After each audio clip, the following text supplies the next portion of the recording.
दिन द्विपरे गाई मैंने चाल रोचे प्रशासन कौन बोले जदि आम धला लाइन टी क्रॉस कर जाऊँ माने बुलेट मुटा साइलेंसर लगुच कि हॉर्न लगुच पैसा भिड़ा हो जाए कितु एत बड़ बड़ तस्करी होती कौटी शोचन पैसा बर्तमान कहते आम पाखे गाड़ी नहीं पुलिस स्टेशन रखिए 50,000 लोक ने सरकार भी आमको आज रिप्लाई देकी लोक मान गरु अधिका कौ गौशाला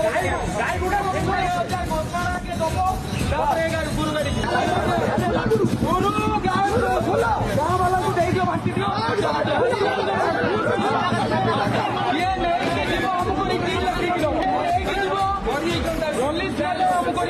कलेक्टर ने